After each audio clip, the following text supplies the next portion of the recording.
Hello everyone, my name is Robert Chavez. Today I will be talking about the Korg MS-20 analog synthesizer.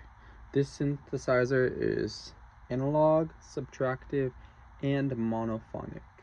I will be speaking more thoroughly about the monophonic part of it in just a moment.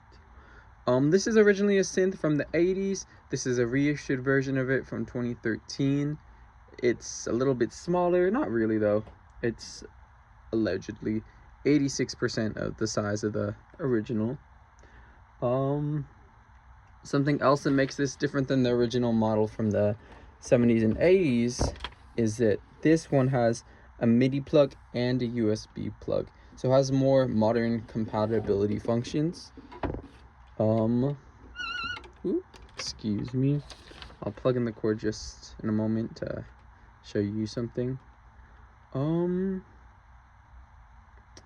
Well, I guess I'll just do it right now. Something that makes this synthesizer unique are not only its use of knobs to alter the sound, which I prefer. Last synthesizer I worked with was a digital one, so it was all on a little screen and you kind of had to go through a menu to switch the sounds. But this, I could just do it like without having to search for it, essentially.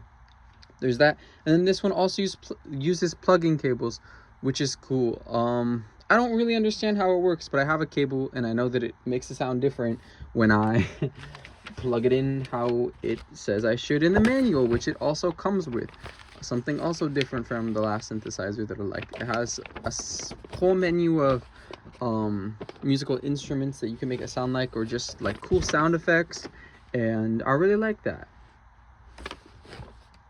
So right now, before I started, had it set up to the viola or violin. It doesn't make a difference for this video, but this is how it sounds like without the cord. But then look when I plug it into here and into here. You see how it goes from like that? I guess it just takes away like the vibrato of it. But that's something that is really cool that I like about it. So if I were to do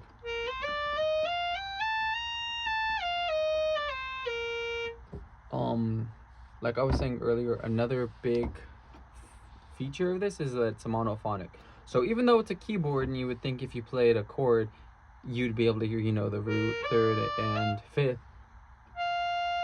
you only hear the fifth. That's something else that I noticed about it. When you do try to play multiple notes on it, it'll only play the top note of whatever it is that you're trying to play. So that could be a drawback for some people. I know I wouldn't feel particularly inclined to use this on a song that's heavily using, you know, like an organ or a piano. But if you're wanting to do something like, you know, a violin, this is perfect because that's already a monophonic instrument. Or let's say a saxophone, which is also one of the many settings in here, if I could find it. I did that one just yesterday. The sounds on it is really nice.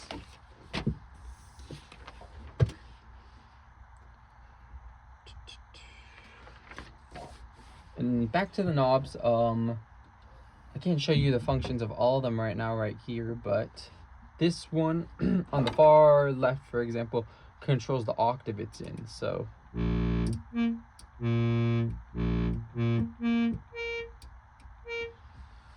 have the envelope generator. This is the one that I found was most interesting, as it messes with the sustain on the notes, like the pickup, the fall off, all that. So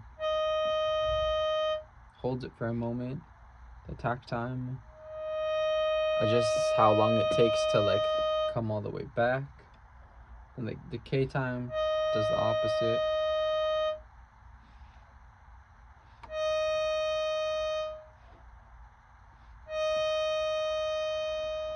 Just a whole bunch of cool stuff.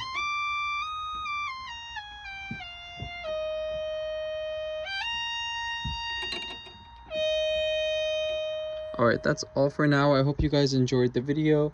I will see you guys next time.